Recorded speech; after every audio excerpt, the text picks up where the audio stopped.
요한복음 11장 5절, 우리 2024년 마지막 주일 말씀 함께 나누겠습니다. 시작. 예수께서 본래 마르다와 그 동생과 나사로를 사랑하시더니. 아멘. 제가 10년 전 처음 이스라엘 땅을 밟으면서 이스라엘로 가기 전에 먼저 터키에서 6시간을 체류해야 되는 시간이 있었습니다.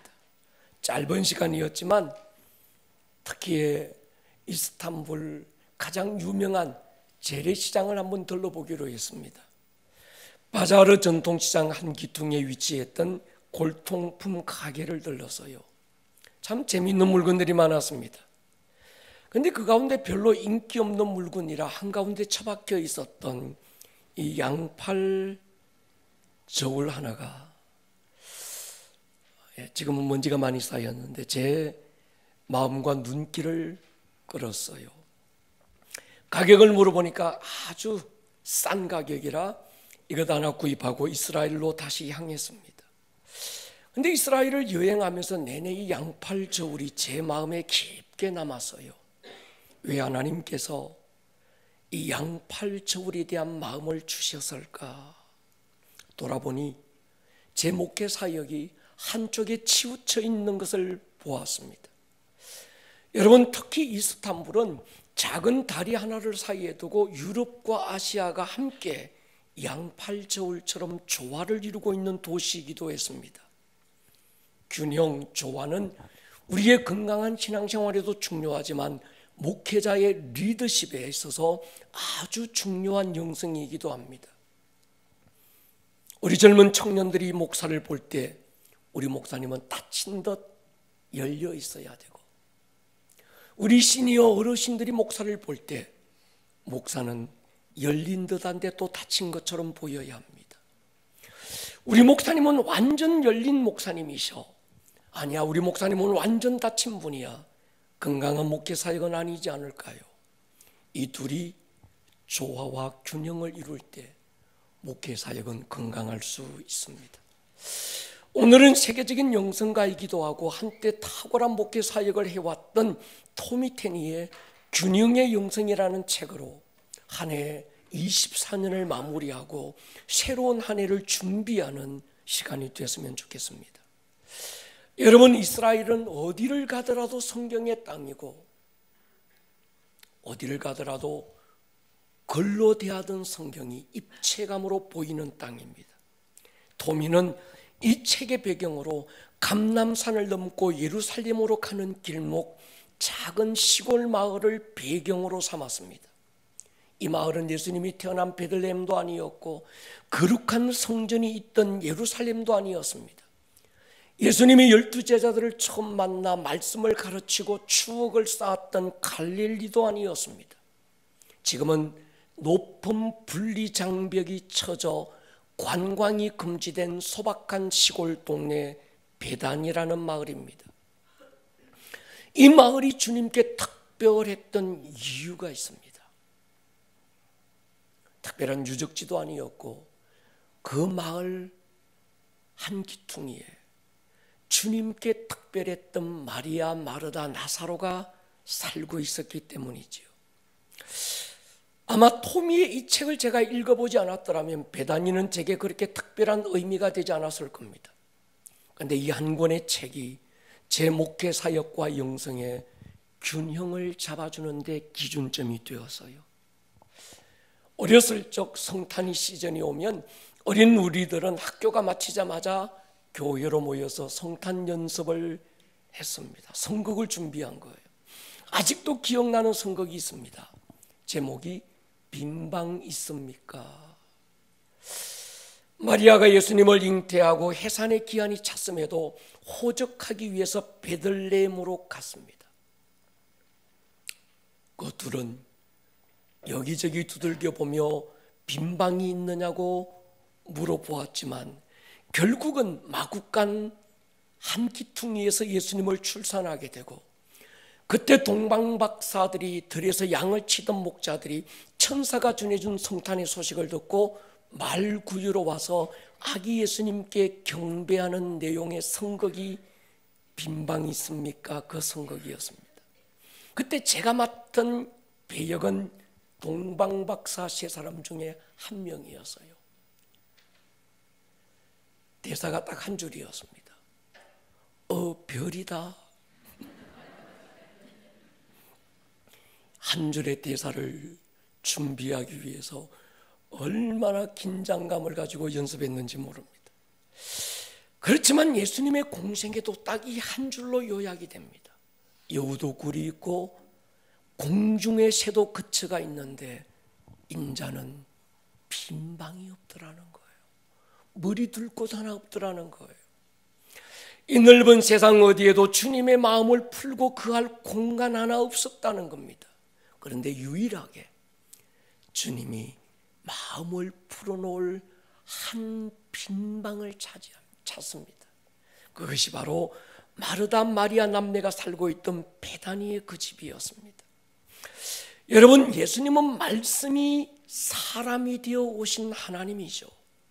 이 말은 신성과 인성을 함께 가진 분, 이 두 가지가 우리의 신학과 신앙의 아주 중요한 기준이 됩니다. 예수님이 하나님의 아들이라는 신성과 그 하나님의 아들이 사람이 되어 오셨다는 인성 가운데 하나라도 부인하면 적 그리스도의 영을 받게 됩니다.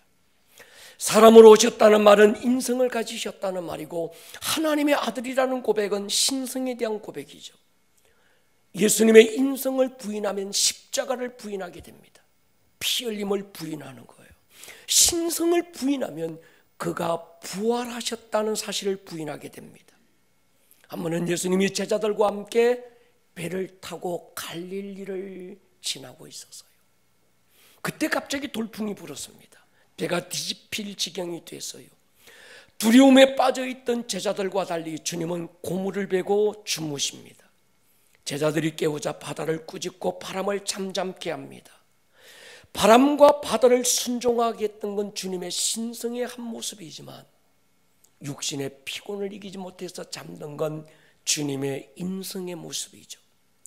예수님은 완전한 하나님이시고 또 그분은 완전한 사람이었습니다. 예수님이 전혀 특별함이 없었던 베다니, 이들 남매의 집에 묵기를 절개하신 이유는 바로 그 집에 마리아와 마르다가 함께 살고 있었기 때문입니다. 마르다는 예수님의 인성을 만족해 했지만 마리아는 예수님의 신성을 채워드렸어요. 만약에 베다니 시골 마을 그들의 집에 마리아와 마르다가 함께 살고 있지 않았더라면, 마리아만 있었고 마르다가 없었다면, 아니면 마르다만 있었고 마리아가 없었다면 예수님께 그 마을도 그 집도 특별하지 않았을 거예요. 많은 성경학자들은 또 설교자들은 마리아와 마르다를 나누기 시작했습니다. 누가 더 낫다, 누가 더 못하다 우열을 나누기도 했고 우선순위를 가지고 나누기도 했습니다.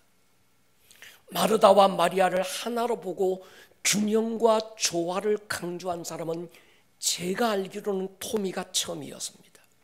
역시 혹시 여러분 이런 말 들어보셨습니까? 우리 교회 복음주의 교회예요.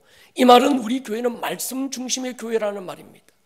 우리 교회 은사 중심의 교회예요. 이 말은 성령의 은사와 그 능력을 강조하는 교회라는 말이에요. 복음주의와 은사주의는 현대 교회를 양분하는 신학과 신앙의 거대한 분리장벽을 만들고 여기까지 왔습니다. 복음주의는 성경 66권 하나님의 말씀은 완전하고 누구도 말씀의 권위에 도전해서도 안 되고 모든 성도는 그 말씀 안에서, 말씀 위에서 말씀만 중심으로 신앙생활을 해야 된다고 가르칩니다. 대부분의 장로교회, 침례교회, 개혁주의 교회들이 이 복음주의 진영에 속했고 우리 교회가 소속된 교단 역시 보수 복음주의 진영에 속해 있습니다. 또 한쪽의 은사주의 교회들은 성도의 삶과 교회 힘의 원동력은 성령의 임재와 그 능력과 은사에 있다. 그러므로 성령의 역사를 초월하거나 제한하거나 회방해서는 안 된다고 강조해 왔습니다.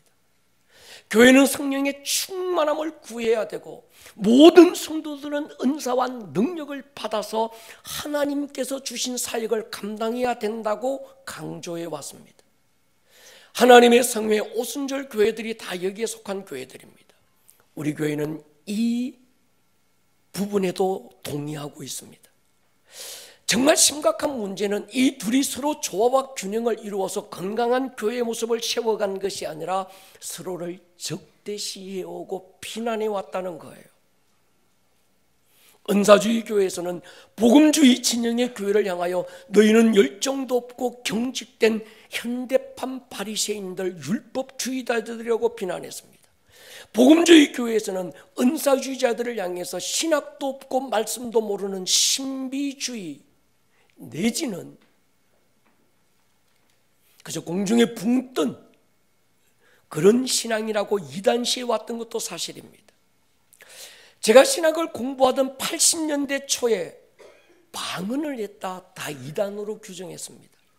박수치고 찬양해도 이단이라고 말했고 손을 들고 기도해도 이단이라고 규정했습니다. 그때 이슈가 됐던 책 한 권이 있어요. 조용기는 과연 이단인가? 질문이 아니라 내용은 이단이라고 규정했습니다. 저도 제가 신학교 들어가기 전에 성령님이 저를 찾아오셨고 저도 방언을 경험하고 있었기 때문에 혹시 어느 누가 나보고 이단이라고 할까 봐 사람들 보는 앞에서는 방언조차 꺼려했었습니다. 최근에는 한국의 온누리교회나 오륜교회, 장로교회들이 복음주의 교회이지만 은사운동, 성령운동을 적극적으로 받아들였고 순복음교회 역시 말씀이 약하다는 사실을 알고 말씀 중심 제자훈련으로 돌아가기 시작했습니다. 건강한 교회, 건강한 신앙은 말씀과 영성이 균형을 이루는 거예요. 교회 안에서도 그랬던 것 같아요. 마리아들은 마르다를 정죄해 왔습니다. 하나님의 임재도 모르는 것들. 신앙은 친밀함이야.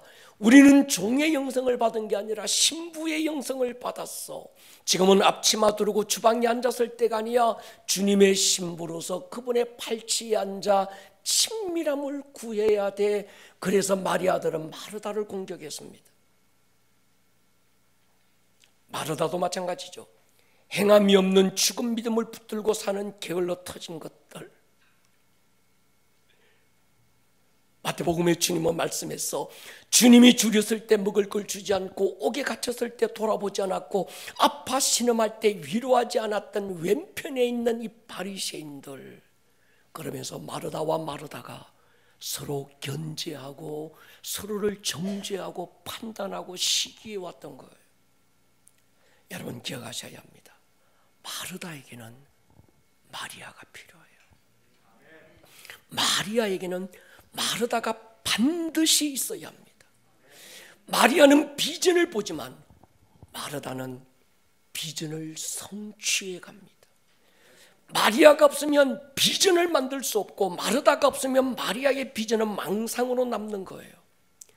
마리아가 하늘을 바라보고 있을 때 마르다는 이 땅의 신음을 듣고 있었습니다.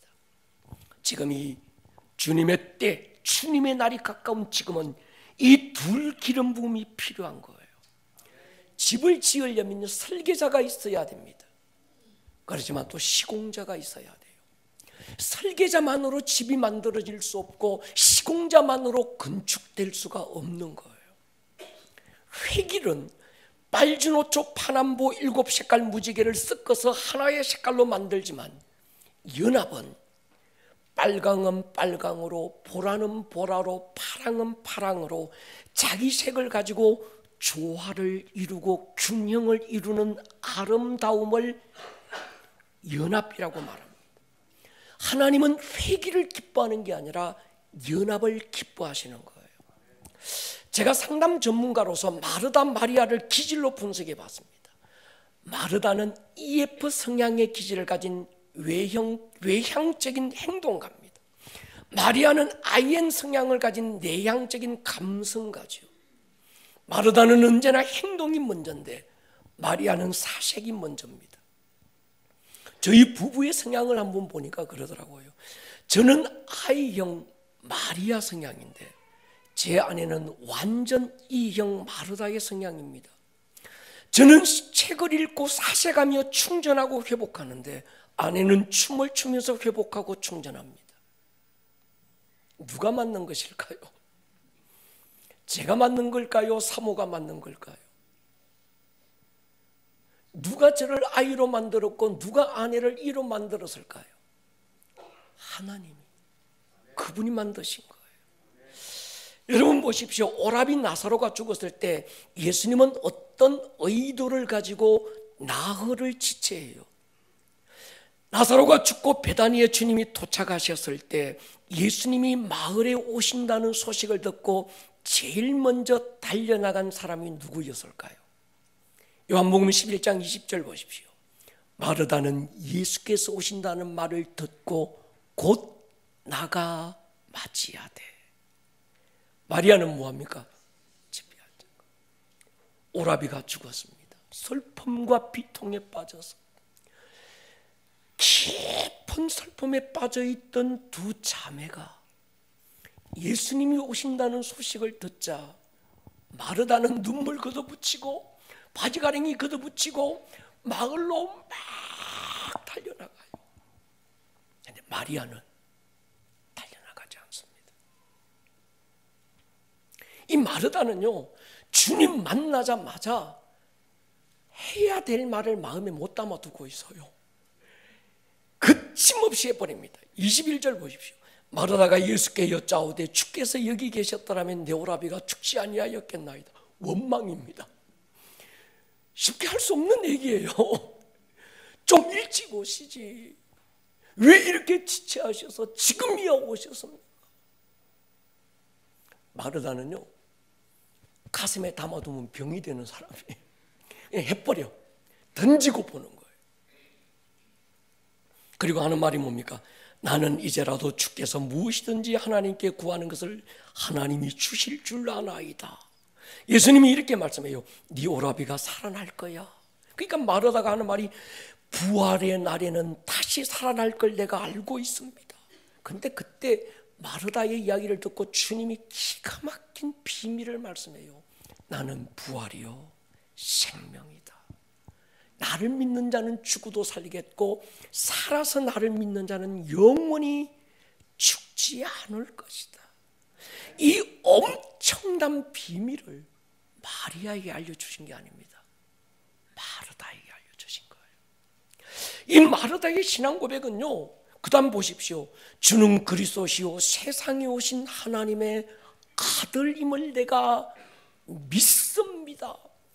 이거 베드로가 내놓았던 신앙 고백의 수준, 굉장한 수준의 신앙 고백은 마리아가 한 게 아니에요.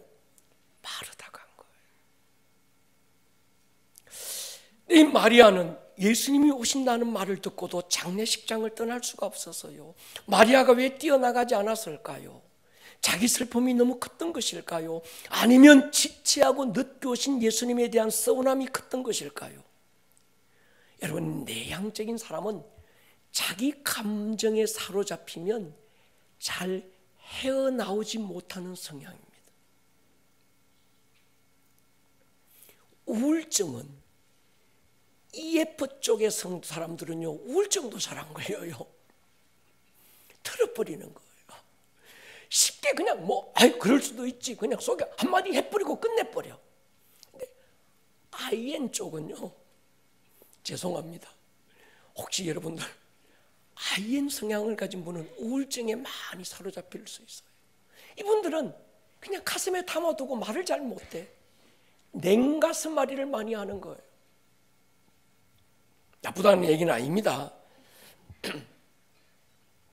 마리아는 주님께 아무것도 구하지 않습니다. 다만 주 발치에 앉아서 깨어진 마음을 눈물로 내어드리고 있어요. 근데 주님은요, 마르다에게는 그런 비밀로, 마리아에게는 눈물 쏟고 있는 마리아를 향해서 주님도 함께 울어주세요. 성경에 예수님이 울었다는 게 3번 나오는데 그 중에 한 번이 바로 마리아의 눈물을 보고 주님이 함께 울어주신 거예요. 주님은요, 마르다를 어떻게 회복시키고 위로해 줄 방법도 아시고 마리아를 어떻게 위로하고 회복시켜줄 방법도 알고 계신 거예요. 그래서 마르다에게는 마르다에게 맞는 모습으로, 마리아에게는 마리아에게 맞는 모습으로 다가가시는 겁니다. 우리는 쉽게 그렇게 생각해요. 마리아만 사랑하고 마르다는 안 사랑하셨을까? 안 사랑한 건 그렇고 좀 덜 사랑하신 것일까? 여러분, 그렇지 않습니다. 오늘 본문 보십시오. 예수께서 본래 마르다와 그 동생과 나사로를 뭐했다? 사랑하셨다. 똑같이 사랑하신 거예요. 그런데 여기서 보면요, 사랑을 거론할 때 마르다의 이름은 선명하게 기록하는데 마리아는 그 동생이라고 마르다를 사랑한다는 그 사랑에 끼워버리는 거예요. 이름도 안 불러줍니다. 그렇다고 마르다만 사랑하신 건 아니지요. 주님은 마리아도 마르다도 나사로도 똑같이 사랑하신 거예요. 마르다가 있었기 때문에 마리아가 있을 수 있고, 마리아가 있기 때문에 마르다가 또 마르다일 수 있는 거지요. 인성을 가지신 주님은 마르다의 사역을 귀하게 여기셨고, 신성을 가지신 주님은 마리아의 예배를 귀하게 여기신 거예요. 예수님은 예배만 먹고 살 수는 없잖아요. 인성을 가져서 마르다 같은 자들의 섬김이 필요했습니다. 그래서 십자가를 질 수 있었습니다. 마르다 같은 먹을 것 떡만 필요한 건 또 아니었던 거지요. 마르다의 아름다운 예배와 사랑이 또 주님의 신성을 귀하게 여기게 했던 거예요. 여러분, 구약의 마르다라 불릴 만한 한 여인을 소개하고 싶습니다. 왕하 4장 보십시오. 엘리사와 수넴의 어떤 한 여인을 얘기합니다. 시간이 없어서 제가 읽어볼게요. 하루는 엘리사가 수넴에 이르렀더니 거기에 한 귀한 여인이 그를 간곤하여 음식을 먹게 하였으므로 엘리사가 그곳을 지날 때마다 음식을 먹으러 그리로 들어갔더라. 여인이 그의 남편에게 이르되 항상 우리를 지나가는 이 사람은 하나님의 거룩한 사람인 줄 내가 아노니 청하건대 우리가 그를 위하여 작은 방을 담 위에 만들고 침상과 책상과 의자와 촛대를 두사이다. 그가 우리에게 이르면 거기에 머물리이다 하였더니, 주의 종 하나님의 사람 선지자가 하나님을 대면하고 그의 사명을 감당하는 데 불편하지 않도록 수넴의 이름 없던 한 여인이 자기의 것으로 최선을 다해서 섬겨서 마르다의 모습을 보여줍니다. 근데 제가 발견한 게 있어요. 주님은 이 여인을 귀한 여인이라고 그래요. 귀한 여인.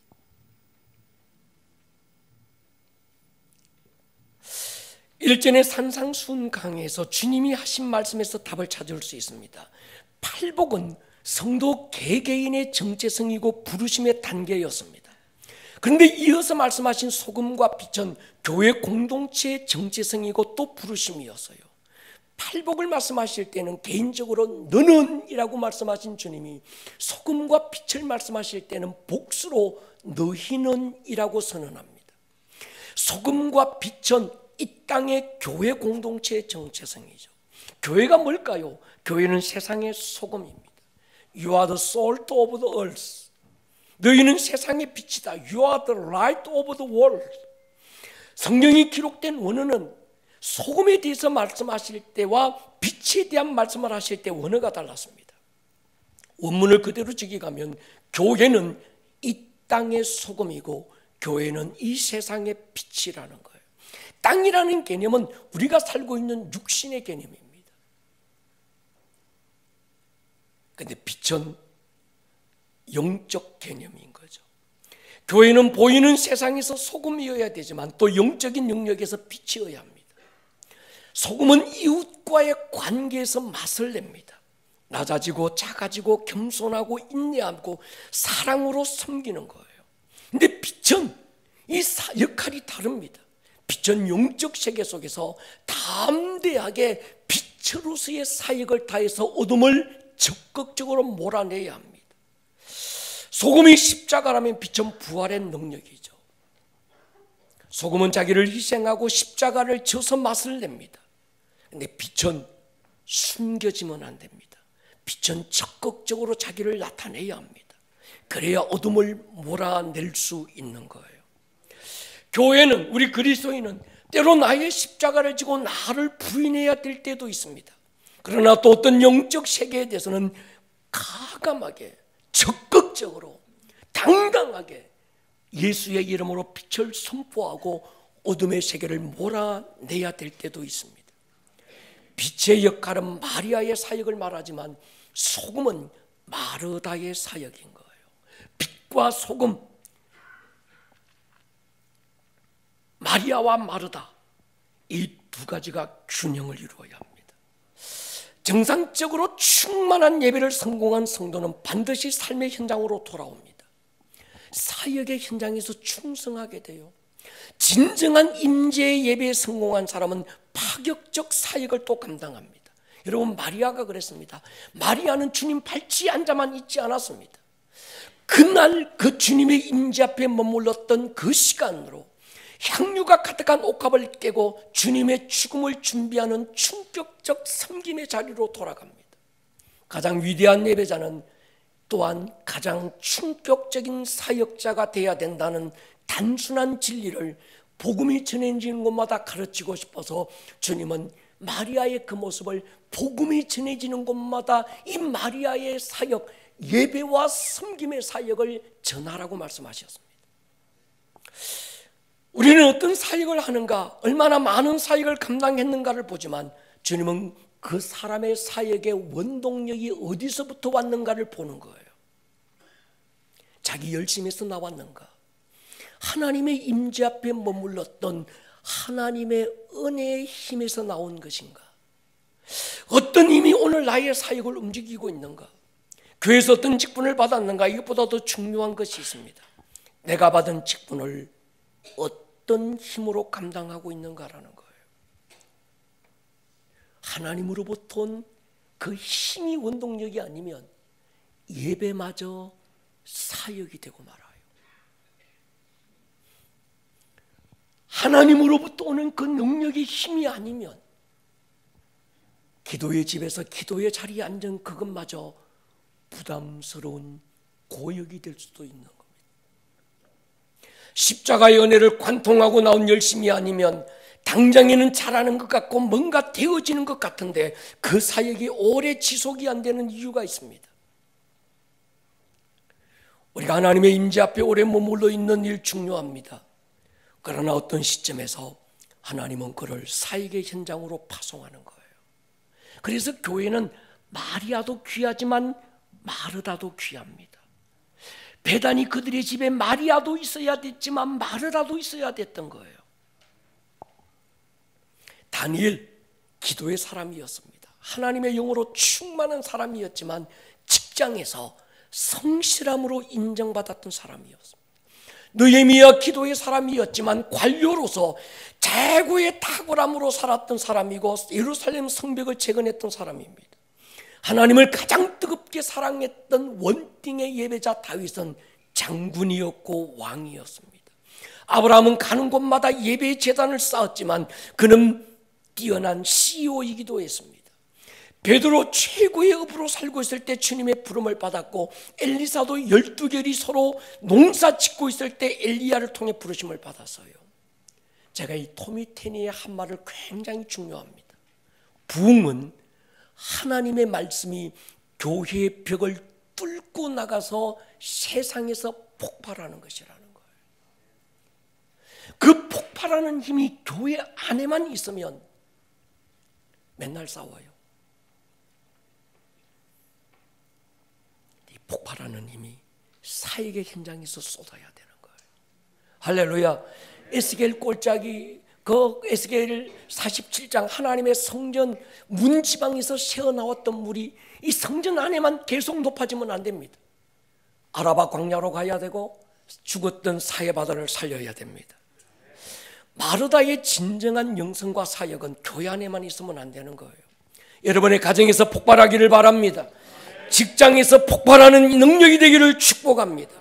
그래서 좋은 예배자는 가정에서 좋은 부모로 자녀들에게 인정받아야지요.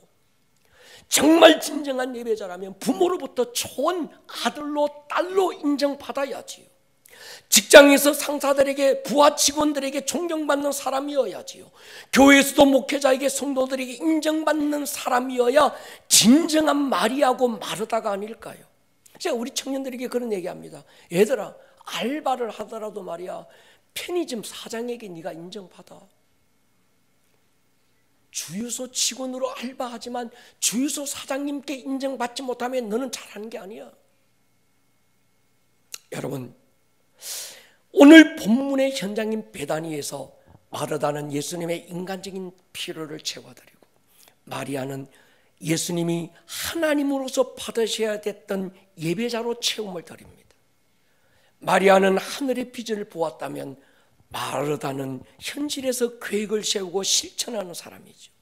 마리아가 예배자라면 마르다는 사역자입니다. 예배와 사역, 균형을 이루는 건강한 신앙이 필요한 거예요. 여러분, 베드로 보십시오. 복음서에 나오는 베드로는요, 다혈질이고 급한 성격입니다. 묵상보다는 행동이 먼저입니다. 마르다까지요. 성경 어디에도 베드로가 깊은 묵상을 했더라 그런 법이 없습니다. 좌충우돌, 막 중구난방, 말이 먼저 나오고 행동이 먼저 나오는 거예요. 게세마네 동산에서 1시간의 기도조차 채우지 못했던, 그래서 대제사장의 종 말고의 귀를 베어버리잖아요. 자기는 의리의 사나이라 절대 주님을 배신하지 않을 거라고 장담하는데 한 계집종의 말 한마디에 넘어지고 말았습니다.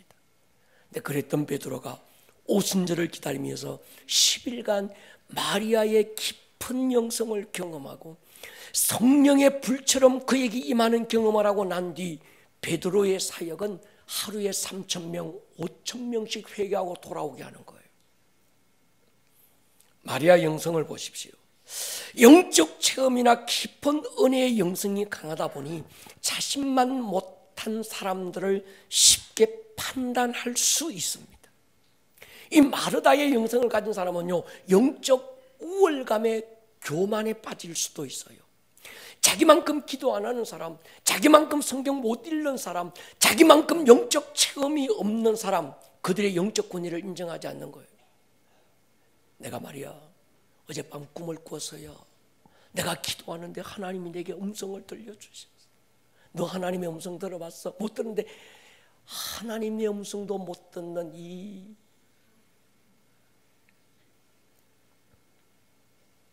이런 영적 체험들로 사람들을 짓누르고 억압할 수 있어요.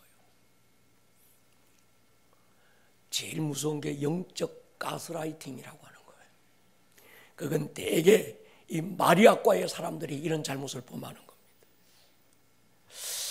성숙하지 못한 마리아가 문제를 너무 크게 일으킬 수 있습니다. 예언 기도해 준다, 교회 질서를 깨고 리더십과 충돌할 수 있습니다. 여러분, 하나님은 질서의 하나님인 줄 믿습니까? 목장 안에서 혹이 어쩌다가 우리 목자가 나만큼 기도 못하고 나만큼 영적 체험이 없고 나만큼 막 깊은 영성이 없어, 그렇다고 그래가지고 여러분 목자를 무시하고 질서를 깨뜨리고 권위를 막, 그래서는 안 됩니다. 그 권위의 질서 앞에 순종할 수 있기를 주의 이름으로 축원합니다. 성숙하지 못한 마르다보다 성숙하지 못한 마리아가 일으키는 문제가 훨씬 더 심각할 수 있습니다. 하나님은 마르다의 사역과 마리아의 예배 영성이 균형을 이루기를 원해요. 우리는 마리아처럼 예배하고 그 위에서 받은 힘으로 마르다처럼 헌신할 수 있기를 축복합니다. 근데 이게 자기 체크가 잘 안 돼요. 그러다 보니까 쉽게 치우치는 거예요. 사역에 열심히 있는 사람은 막 사역에 매진하다 보니까 자기 영적 고갈을 잘 모릅니다. 어떤 사람은 영적 깊이에 심취해 있다 보니까 자기가 한쪽이 균형을 잃었다는 것도 몰라요. 제일 정확하게 하는 사람이 목사입니다. 그래서 목사를 찾아오세요. 목사님, 내가 어디에 치우쳐 있습니까? 잘 가고 있는 겁니까? 아니면 한쪽에 치우쳤습니까? 제가 IN 쪽이라 쉽게 말을 잘 못해요. 그냥 빙긋이 웃으면 아, 치우쳤구나 하시면 됩니다. 내가 좀 문제가 있구나. 제가 상대방이 상처받을까 봐 말을 잘 못해요. 근데 한 번씩 웃거든. 아, 내가 뭔가 잘못되고 있구나, 정신 차려야지. 저에게 1년에 한 달씩 목회 연구를 허락해 주신 교회에게 정말 감사드립니다. 이 한 달은 하루에 7시간씩 그냥 하나님 앞에 마리아로 함께 머무는 시간으로 살고 있습니다. 그 한 달이 1년을 지치지 않고 달려갈 마르다의 사명을 다하게 합니다. 우리 교회 장로님들 심우정년이 6년입니다. 참 귀하고 고맙습니다. 어디 가서 우리 교회 장로님들의 심우정년 기간이 6년입니다. 그럼 목사님들이 깜짝 놀래요. 어떻게 그런 아름다운 일이 거기 있냐고. 달려야 될 구간이 정해져 있고 그 구간을 열심히 달린 후에 바통을 후배들에게 아름답게 넘겨주고 또 자신은 하나님 앞에 또 임재의 자리로 머물고, 여러분 혼자서 난 막 끝까지 나 혼자서 이 바통 옮겨지고 뛴다고 생각하면 쉽게 번아웃 옵니다. 매너리즘에 빠질 수 있어요. 하나님의 일은 마라톤이 아니라 이어달리기라는 거죠. 저희 어렸을 때 시골 외할아버지 댁에는 해가 지고 저녁이 찾아오면 호롱불에 불을 밝히셨어요. 외할머니가 해그름해지면 호롱불에 기름을 채우시더라고요. 근데 아침에 일어나면 우리 코밑에 거름이 잔뜩 끼어 있어요. 새벽쯤에는 호롱불이 다 탄 거예요. 심지로 불을 밝힌 거예요. 여러분, 기름이 공급되지 않으면 심지를 태우게 됩니다.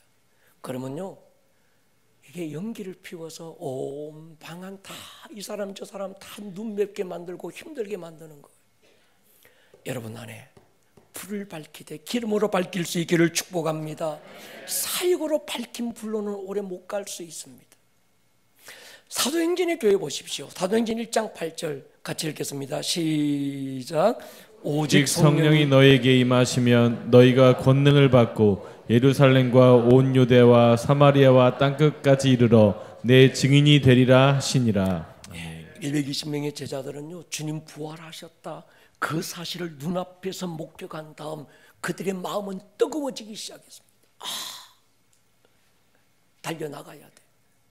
두 주먹 불끈 넘겨지고 주야 골골짝 빈들에도 복음 들고 가겠습니다. 존귀 영광 모든 주님 홀로 받으십시오. 멸시천대 내가 다 받겠습니다. 막 달려가고 싶었어요. 근데 주님은 그들의 발길을 묶어둬요.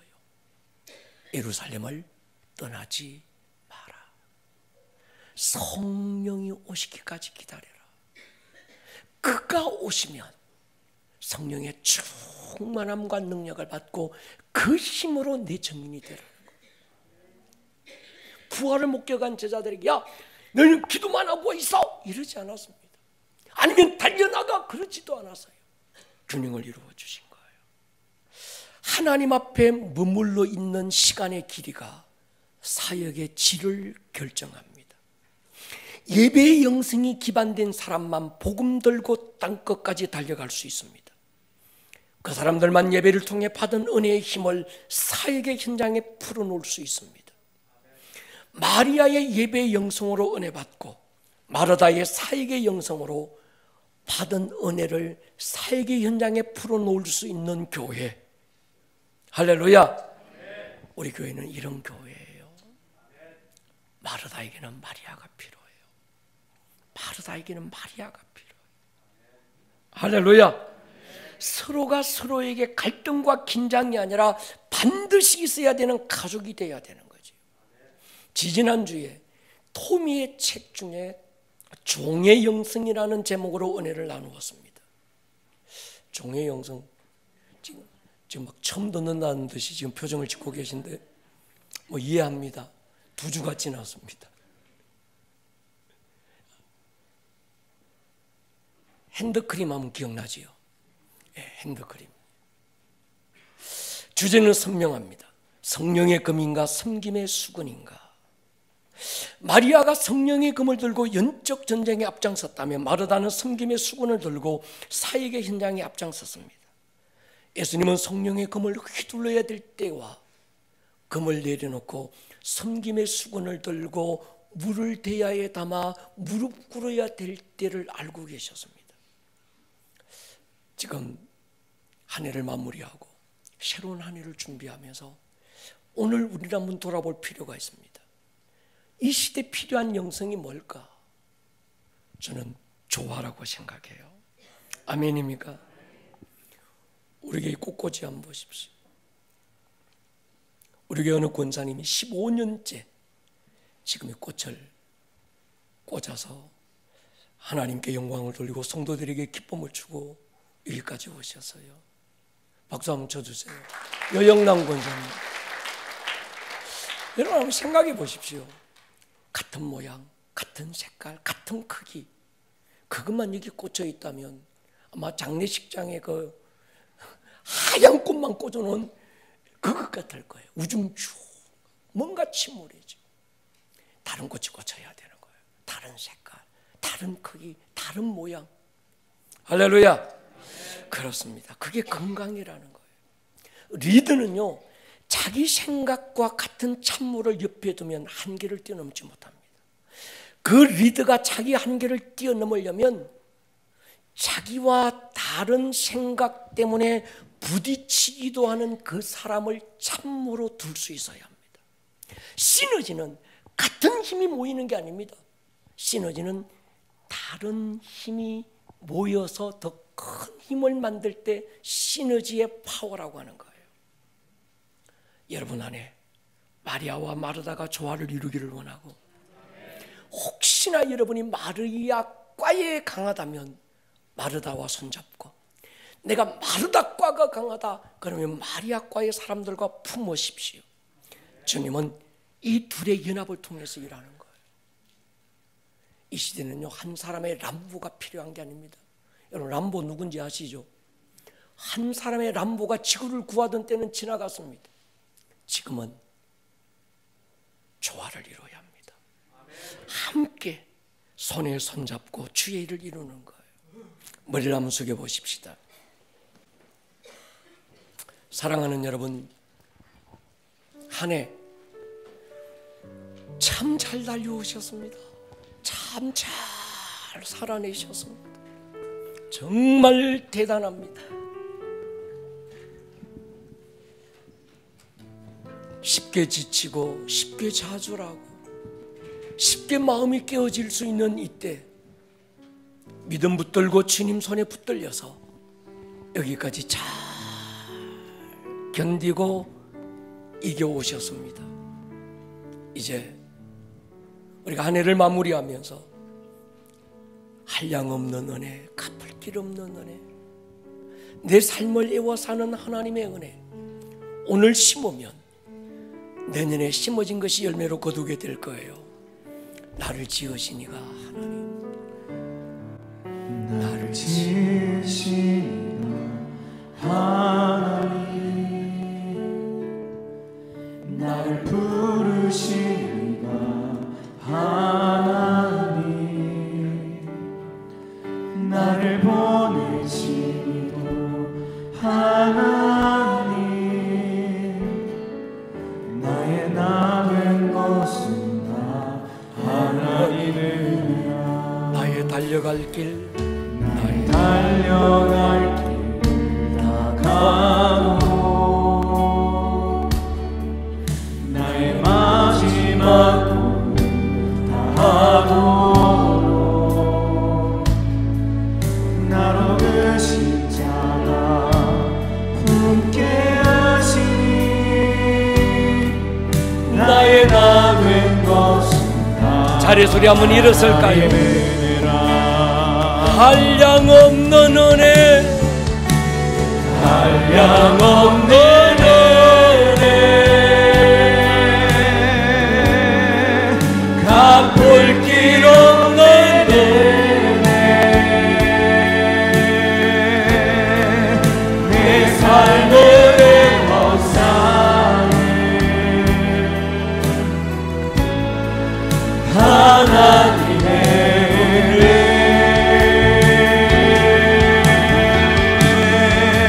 다 주저하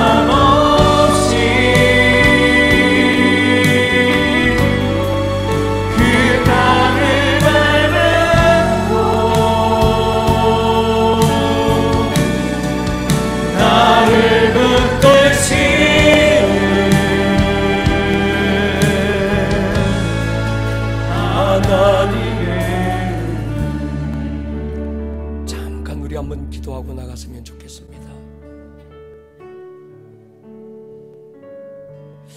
여러분, 은혜로 여기까지 왔어요. 눈을 뜬 것도, 손이 움직이는 것, 팔이 움직여지고 있고, 내 목으로 뭔가 음식이 넘어가고 있고, 오늘 이 예배 자리에 앉은 것도 당연한 게 아니라 주님의 은혜였습니다. 이 시간, 지나온 시간 돌아보고 은혜를 발견하고, 오늘 발견한 은혜를 내 삶의 현장에 심어 내일 우리는 그 열매를 100배로 거둘 거예요. 주님, 은혜로 살고 왔고 또 은혜로 살게 될 텐데 감사합니다. 찬양과 영광을 주님 받아주십시오. 주여 한번 부르고 통성으로 기도합니다. 주여! 오늘 들었던 이 말씀이 듣는 말씀에서 끝나지 않고 여러분들의 삶에 살아내는 말씀으로 생명력 있는 말씀이 될 수 있기를 주님의 이름으로 다시 한번 축복합니다. 온 하늘